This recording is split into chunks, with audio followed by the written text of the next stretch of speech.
If the stream dies, you know why.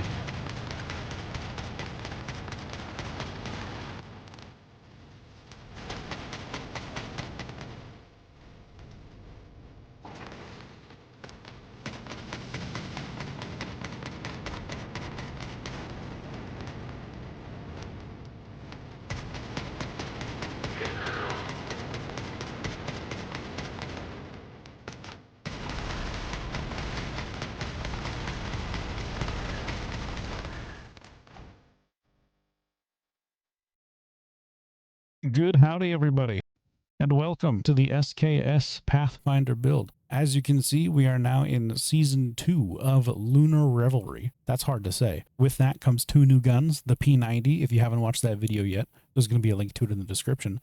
And then there's this one, the SKS Pathfinder. We're going to talk a little bit about what the SKS Pathfinder does. We're going to talk about how it works. We're going to go over 2 versions of the build, a high HP, calm, relaxing version, and a low HP, uber sweaty, I'm going to do the most damage physically possible build. One that is meant for people who want to go above and beyond, plus ultra, as they say. To start off, we're going to go over our weapon. The weapon itself is fairly unique. Rather than being a raw status damage or raw elemental damage gun, this actually uses a hybrid type build. So that means you can build it in a couple different ways. You can focus crit damage and weapon damage, you can focus elemental damage, or you can put a hard focus on both and be a full hybrid using resonance mod. The way that I prefer to use this gun is to just do raw weapon damage and crit damage, and it has been far more successful. So the way this weapon works is that it triggers a frost vortex on hit. You have a 60% chance on hit to generate a deviant particle. So you can hold up to 10 more than your normal cap, which is up to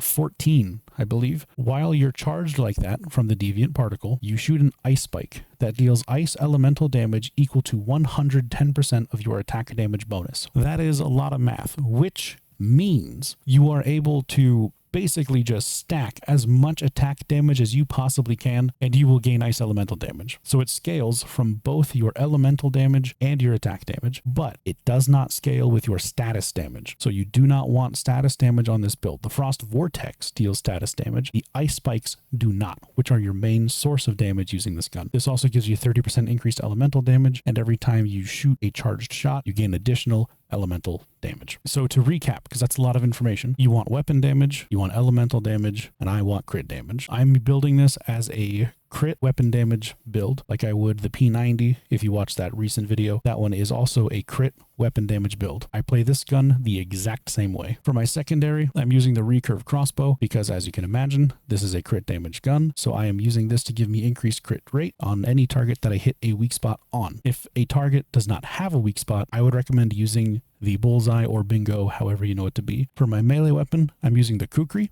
This is going to give me increased crit rate and damage when I kill an enemy, or in this case, I destroy an ice crystal from an ice pot. It is a massive damage buff. A good alternative to the kukri is the long axe to give yourself a fortress warfare buff, which will give you a comparable amount of strength.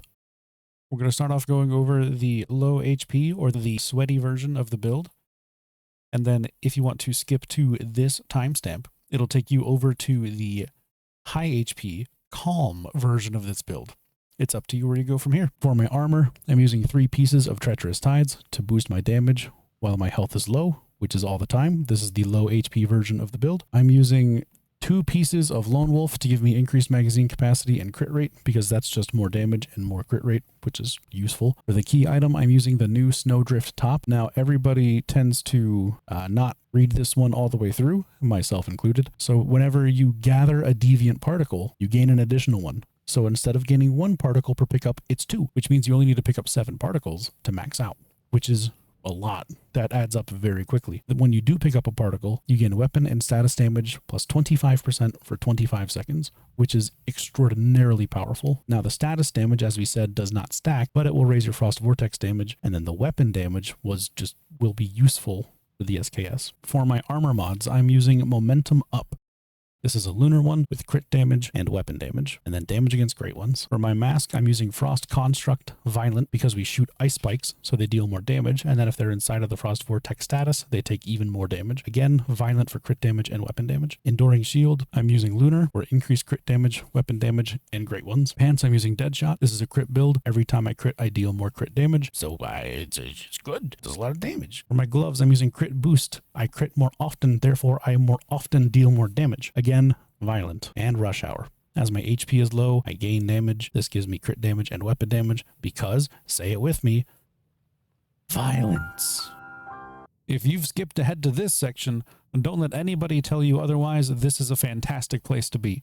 If you choose to do the more calm, collected version of this build, you're going to have a great time regardless. So don't let anybody try to tell you you got to play any specific type of way. I'm proud of you, and I think you should be proud of yourself too. Welcome to the calm, high HP version of the SKS build. If you watched the first part, that is the sweaty version, you'll see that things are a little bit different. For our weapon, we're still using recurve, but now we're using a long axe as our melee weapon. This will give us a Fortress Warfare buff. The recurve crossbow is still needed to give us our crit chance and the bullseye, which is just a non-negotiable for this build. Unless you're going to fight a boss that does not have a weak spot, then you want to use the bingo or the bullseye, whichever you know it by. For the armor, I'm using 4 pieces of Lone Wolf. I'm still using the Snowdrift top, but I'm using Bastille pants to give me more damage while my HP is above 70%, which is something you don't normally see around here. The mods do change. On my helmet, I'm using Fateful Strike. Now, don't worry, it says lunar because I'm bad and don't have a good non-lunar mod. So, Fateful Strike is what you want to use, but you're looking for a violent suffix. You want violent to give you crit damage and weapon damage, and then ideally damage against enemy types. On my mask, I'm still using Frost Construct Violent. On my chest piece, I'm now using a blue crit damage enhancement to give me crit rate and crit damage. This doesn't seem like a whole lot, but it adds up tremendously in the long run. On my pants, I'm still using Deadshot Violent. On my gloves, I'm still using Crit Boost Violent. On my boots, I'm now using Covered Advance to give me increased just overall damage until I take damage. Since I'm trying to not take damage, I will do damage. It's great. That about covers the high HP version. There's a few more things you can go into. You can look about the savior set, see how that works. It's really strong. I just don't think it's that worth it for this build. And you want to use a blue mod for your chest piece to give you more damage to supplement the fact that you're losing a lot of bonus damage by not being low HP. And I hope that makes any sense. If it doesn't, let me know. This is the first time I've done this. For my mods, I'm using Cryoblast Violent. So this is going to increase Frost Vortex damage, lasting up to 4 seconds and 5 stacks. Now you may be wondering, why are we bothering to increase Frost Vortex damage? Well, the SKS deals increased damage based on the bonuses to your Frost Vortex. It's not your Frost Vortex damage, it's your Frost Vortex bonus damage. So this mod gives me up to 20% bonus damage. Therefore, my Icicle deals up to 20% bonus damage. But the status damage does not apply because that does not directly affect the damage bonus. For my recurve bow, Vulnerability Amplifier, because Bullseye adds more damage. That's good. Kukri, no mods.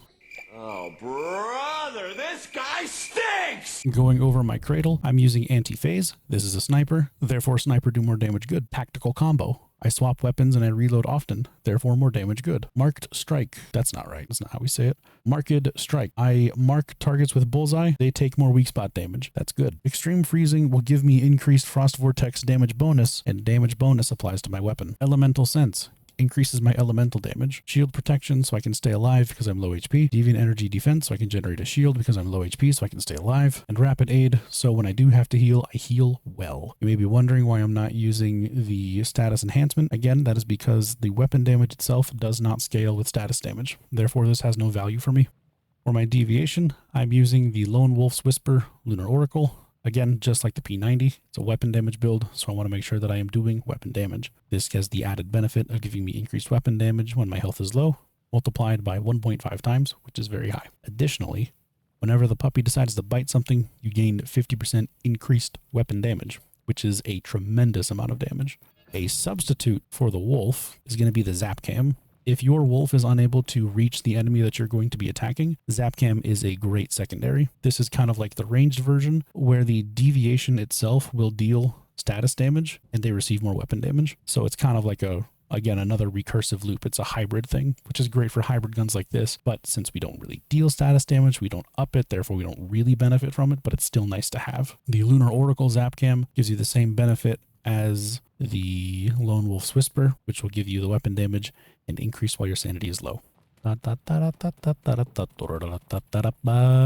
For my food buffs, I am using Surprise Spring Roll to raise my elemental damage, and that it increases while my HP is low. As we've stated, I'm low HP, therefore it's high damage. I'm also using Crumbly Bread to just generically raise my weapon damage. You have a few options. Bone and Deviated Sausage is great for when you're fighting bosses. Crumbly Bread is great all around. If you want to do extremely high burst damage, mixed fried hot dog is the way to go. And then for my drink, I'm still using Whimsical Drink. I know I keep saying status damage bonus doesn't really matter, because it doesn't, but it still increases your damage. Your Frost Vortex will do more damage just by having this drink buff, which is nice. It's literally a free slot. And then for my other drink slot, I like to use Stardust Corn Ale because it gives me increased sprint speed, which helps me stay alive when I can move fast. And then I can just drink a sanity decreasing drink to get rid of whatever it recovered so I can stay low HP.